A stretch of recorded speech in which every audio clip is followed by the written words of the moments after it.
My name is Salmon, like the fish. First name Susie.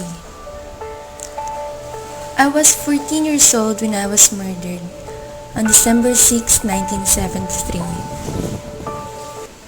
My murderer was a man from our neighborhood. I took his photo once as he talked to my parents about his border flowers.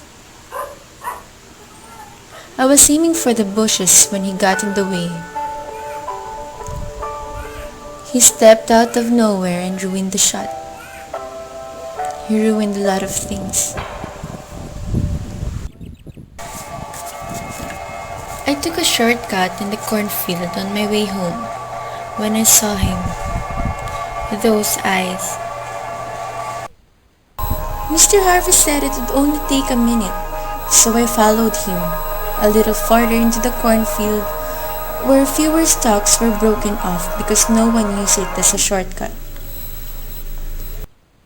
I was aware that Mr. Harvey was looking at me strangely. I'd had older men look at me that way since I'd lost my baby fat.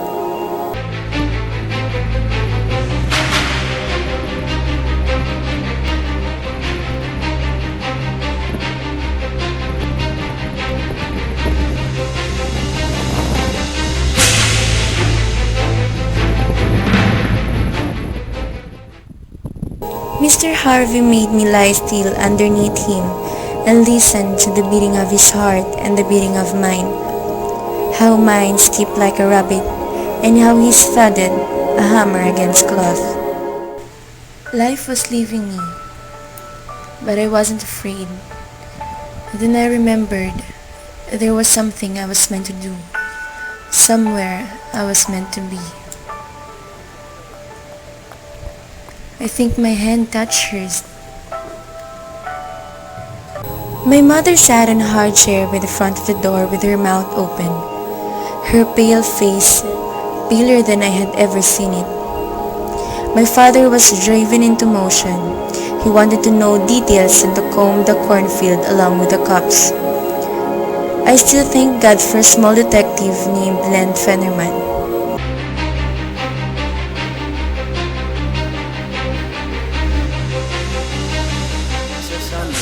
We have found a body report and a love letter. So you can't be certain that she's dead? Nothing's ever certain. They found Ray's love letter in the cornfield, and he became the first suspect.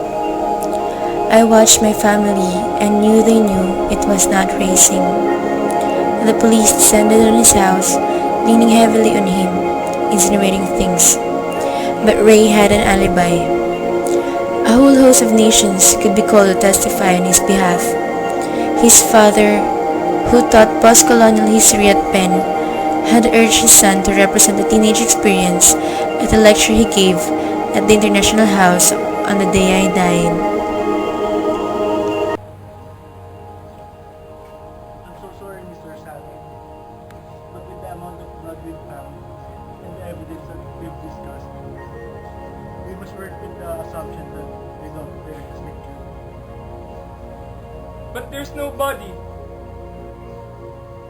All evidence point to your daughter's death. Good evening, sir. Got an item? Back at the wagon. What you got in there? A dead body? Ha ha ha. An old safe, my father's. Need any help?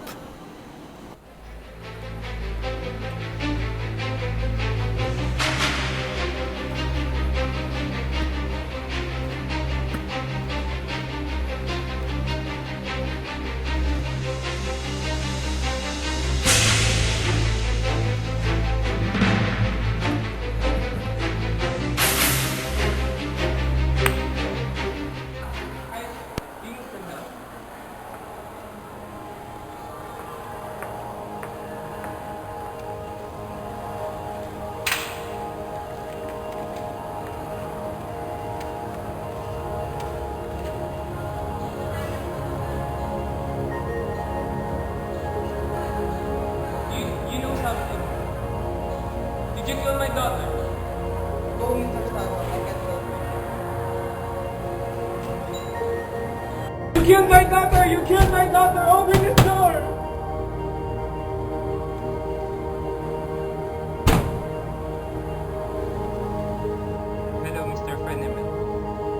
I'm certain there's a man in this house who knows something. Mr. Savage. Yeah, I'll check on it. When Len Fennerman had gone door to door in the neighborhood, he had found nothing remarkable at George Harvey's. Mr. Harvey was a single man who, it was said, had meant to move in with his wife. She had died some time before this. He built wood crafts for specialty stores and kept to himself. That was all anyone knew. And to Len Fennerman, especially, George Harvey seemed a compelling one.